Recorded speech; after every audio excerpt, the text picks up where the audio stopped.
All right, guys, I'm going to get this one started. So thanks for joining us today. It's nice to see some familiar names around. So today we're going to be going over our new payment solution, the Payment Gateway. Now, you might have seen a little bit of social media about it or stuff on LinkedIn. It's been long awaited. We're glad to finally have this. Just a bit of housekeeping for this. If we keep microphones muted just to avoid distracting one another, there will be time for questions at the end where you can unmute yourself, or along the way, feel free to drop some questions into the chat. We do have a couple of the team here who will be able to help answer any questions. This session will be recorded, and I will endeavour to try and have the recording sent out to everybody as well. At the point where we get up to question time, I'll cease recording so nobody's questions are trapped in this webinar for everybody to see. And we will have a follow-up email sent out after the session with all the information you need should you decide to get started with the payment gateway. And we should expect that to be out tomorrow, at least by close of business. So today we'll be going through what is Payment Gateway, the beginning to end workflow, what it's going to look like for anybody who's doing billing or reception, the patient perspective and what they will see on their end, the reporting, and how we go about getting it set up for everybody, as well as a Q&A session at the end. It's Payment Gateway. Well, Payment Gateway was born as a collaboration between Tyro and ourselves. So it's completely backed by Tyro. It has the same security as what the Tyro FPOS does, heavily regulated. And Tyro manages all of the payments and transfers, and ZMed basically gets given a secure token. So you can card details prior to appointments. You are able to charge for future attendances as if you were doing any deposits, and charge for do not attend as well. Now, it is a free feature. It's available from ZMed version 37.7.4 and later. So for those of you that are on ZMed Cloud, you would already be on this version. For those of you on-prem, it will require an update to the 37.7.4 or whichever is the newest version. Now, it does require ZSMS at the standard SMS rate, so you will be charged via ZSMS as if you were sending an individual SMS. There is a patient surcharge, so at 1.85% on each transaction, it is charged to the patient, and then once a month, the 1.85% is deducted from the nominated bank accounts. So, for example, if you were to sign up and on the 15th of this month, in 30 days from the 15th, 1.85% would be deducted. So it's a monthly payment that gets clawed back. We use it as a way to reduce debtors, reduce missed appointments.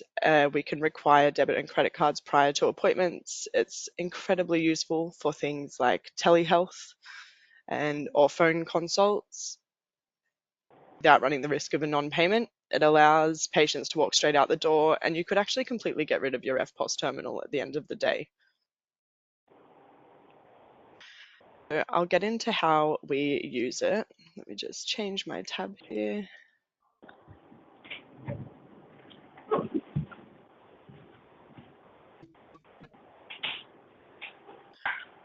So the way this gets used in practice on a day-to-day basis would go about our normal booking process. So a patient calls in, we jump over to the appointment grid here, say we want to book in for 10 o'clock. So as business as usual, right click, add patient.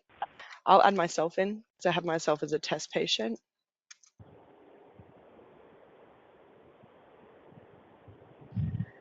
We get up to our appointment detail screen and you're filling it in as per usual. Now we can see I've actually already got a card stored against my name. This is indicated in the top right with this little card icon here.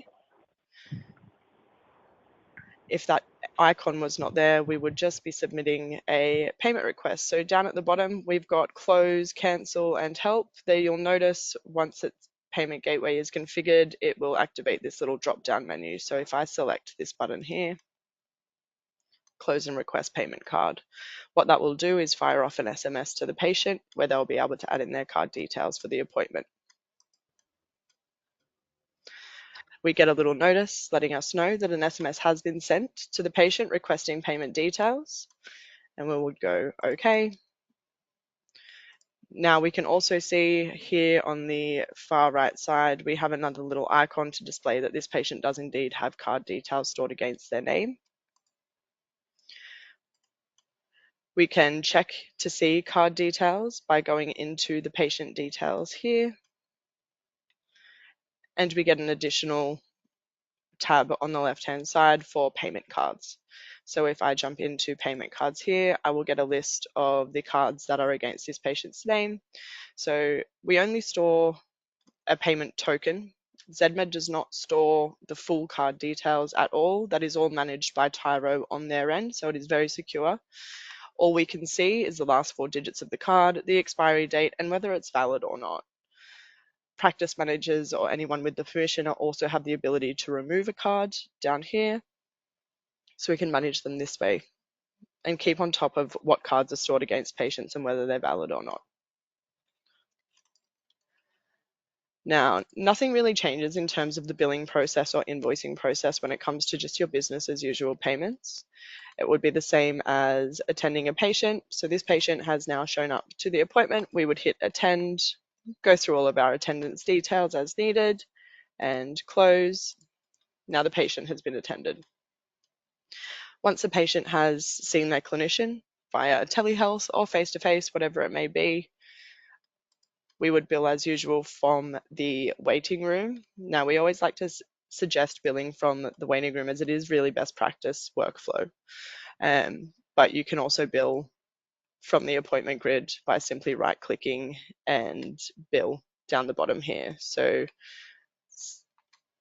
it's up to you and how you run your practice. Now, if I follow best practice workflow, I would right-click here and bill. So the process itself doesn't change when you're billing. You're going to do the same usual checks: who's the payer, which doctor, any referrals that needed to be added at all, and popping in any item numbers. Now, for the sake of this example, I will put in just an item number 23. It hasn't actually got any unit value in this testing environment, so I'll add that myself.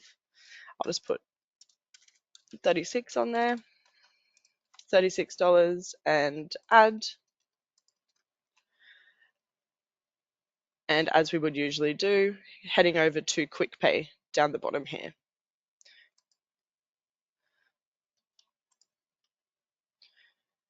So same as always, now we've all been given just another option of e-payment.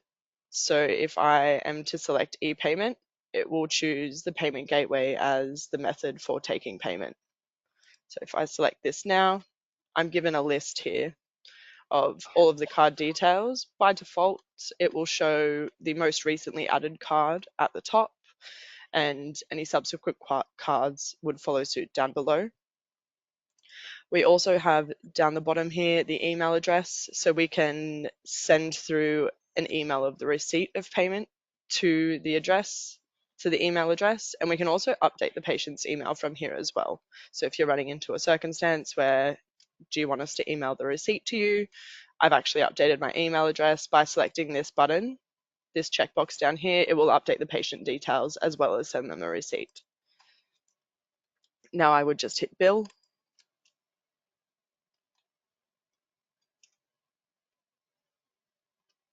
And it will let me know that payment was successful and a receipt has been sent to that email address. So not much really varies from the usual workflow of processing a private patient at all. If I just hit suppress, it will automatically allocate the receipt to the invoice. If I open up the patient details now and head over to their account inquiry, I can see that this has been married up.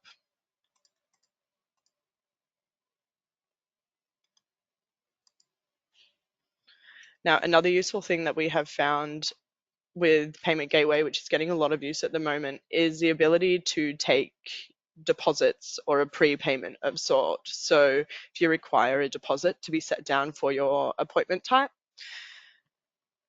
we can take deposits by going to the patient details and right at the top here, hitting receipt, and we can select e-payment. So if I was to select the bank list, take a deposit of $10 and select e-payment,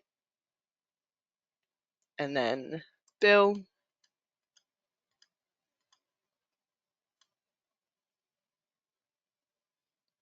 So payment successful, and it has been emailed over.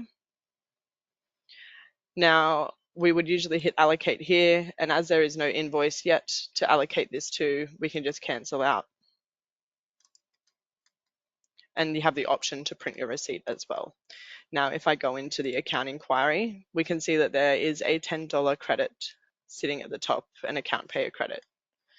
So once the patient comes in and has their appointment or via telehealth, we can actually invoice and apply that credit. So if I am to go to bill and I add in an item number 23 or whichever it may be, I've got a 36 for a unit value of $36. We can see in the top right here that there is a credit of $10 sitting next to this account. So it's a matter of quick pay. I click through this. This is a fake doctor. Selecting credit. We get our usual warning to let us know that we're using credit, and then I would add, which brings our outstanding amount to the remaining $26, which again, we can also charge through e-payment.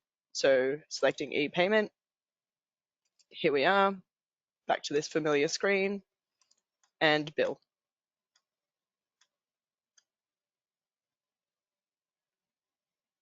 Payment successful, and a receipt has also been sent to the email address. So, and then hitting suppress. So now if we go and check our patient details, we will have no outstanding credit. It's all been allocated to our receipt here.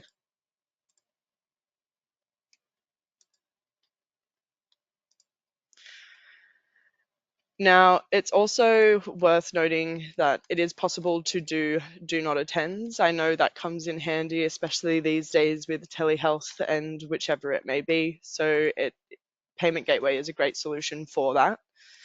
If a patient has turned up and they do not attend, let me just add myself in again. Great, can hit this. Down the bottom here, so requesting payment details again. Once booking in the appointment, down the bottom we have this drop down menu. Click the arrow and we get a request card details and close button. Thus the SMS gets sent.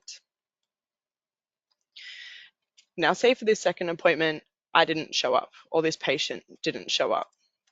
We can mark them as a did not attend. So if I was to bill, cancel, sorry, apologies. If I am to note that this patient didn't show up, I can search that patient up,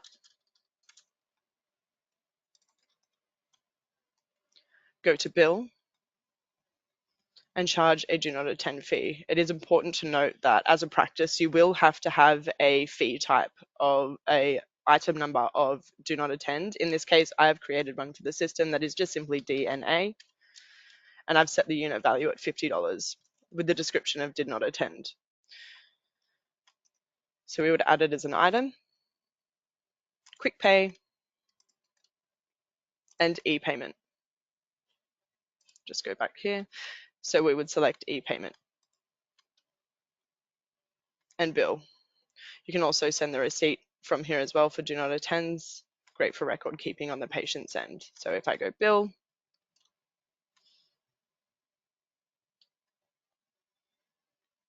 payment successful, and a receipt has been sent to the email address.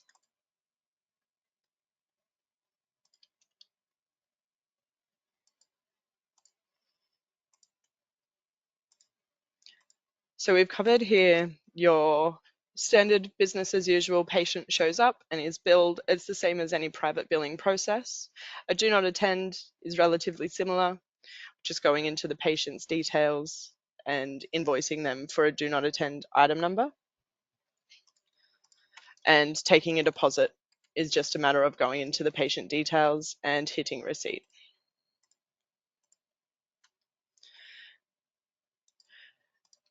Now we can also keep track of any SMS messages that have been sent out for payment details by going into the management tab and going to messages. So you can double check who has had the SMS sent through to them on a certain day without having to go through each individual patient file here. In the message manager, we can set our date range, and we have also added in the message categories just about halfway down the screen. We can see the last option here is payment details link. So we can see who has been sent a payment details request and who has not.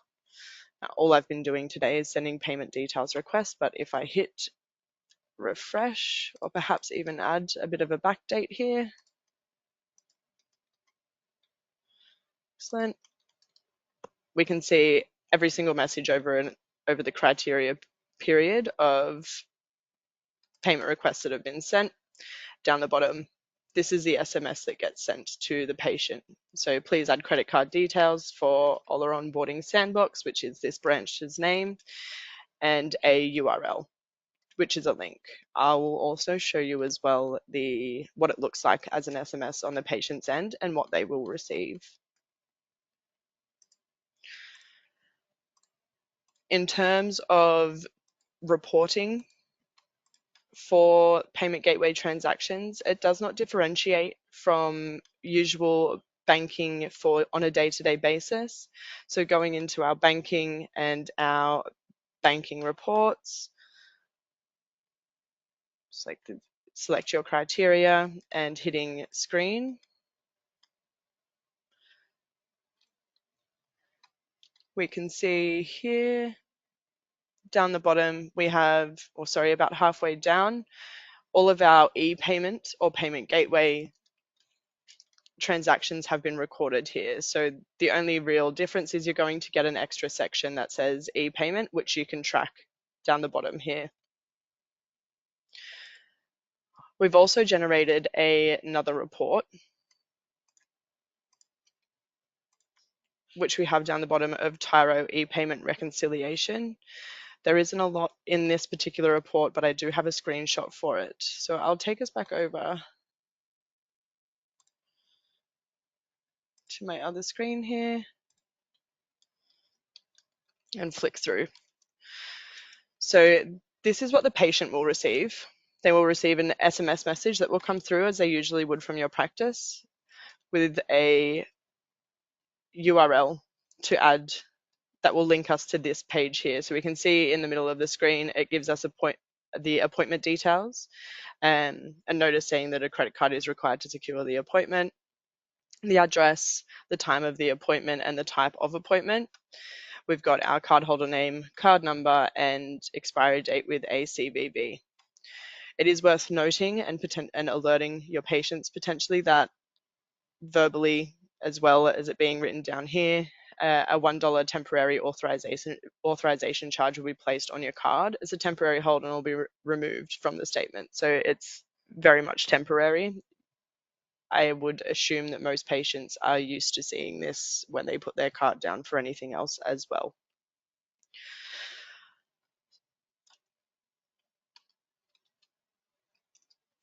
So as I said before, the payment gateway payments will display in ZMed banking reports as an e-payment.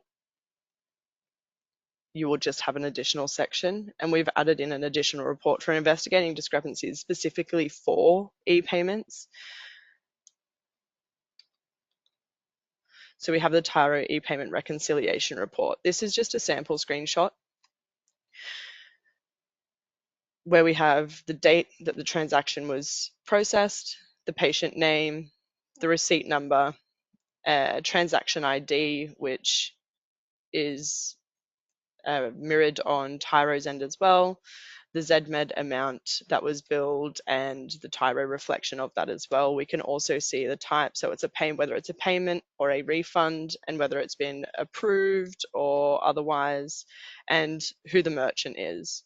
So the merchant ID will show up here. The merchant ID will be based is linked up to your bank account. So if there are multiple practitioners that all use eCommerce, they will be able to, you'll be able to differentiate just by looking at the MID whose is who. Now at the bottom of the screen, we've got the total amounts for both ZMed and Tyro, and then we've got a discrepancy of zeros. Obviously, if that discrepancy had a number behind it, that would raise some alarm bells that would need to be investigated.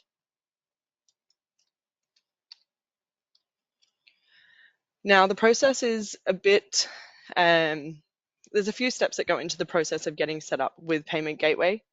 Now, I'm at the moment the onboarding manager for the Payment Gateway, so you'll have the pleasure of dealing with me. We will send out a application form that is particularly for ZMed. So you'll complete a ZMed application form. If there is just one account that is being set up, one bank account that is, or multiple accounts. So in the instance where some states have sort of requirements for each doctor to have their own bank account, a form would need to be filled out for each bank account. If all of the payments are getting lumped into the practice's bank account and then are dispersed by accounts, then it would just be the one account, one form that would need to be filled out. So it would complete the ZMed application form, which then gets submitted to Tyro. So Tyro will send out a registration form of their own. It is very important to note that this is a financial product at the end of the day. The application form can be a little bit lengthy, but we have compiled a bit of a cheat sheet to help people get through it. Once that registration form has been completed, the practice manager or whoever is looking after the implementation of Payment Gateway will reach back out to us and let them know that the forms have been complete. Tyro has confirmed them and approved the product, and then we'll go through a configuration call. Now, the configuration call is relatively quick. It's a matter of linking up the practice itself to the payment gateway and then just adding in the bank accounts, MIDs, and passwords as needed. We will be emailing out a link for the application form on our end to get everybody started. We'll be aiming to do this tomorrow, as well as some documentation that gives you a little bit more of an in-depth dive into what the actual process will look like in more detail. Just see if I've missed anything.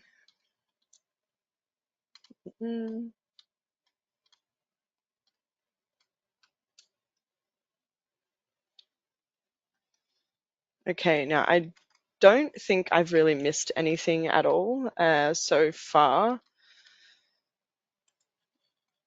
So I'll go through a bit of a Q&A session because I'm sure there's going to be plenty of them. Feel free to unmute yourself or talk in the chat. I'll try and go through a few of these questions in the chat now. Starting from the bottom up. So Kathy, great question. If the client doesn't want you to store their credit card details, it's ultimately going to be up to the practice to ensure that they're removing them. If the patient doesn't want their credit card details stored at all, then potentially Payment Gateway wouldn't be an option for them. But again, if they want to use it as a once-off, you can remove those card details on the fly just by going into the patient details. So I'll quickly share my screen over the other side here.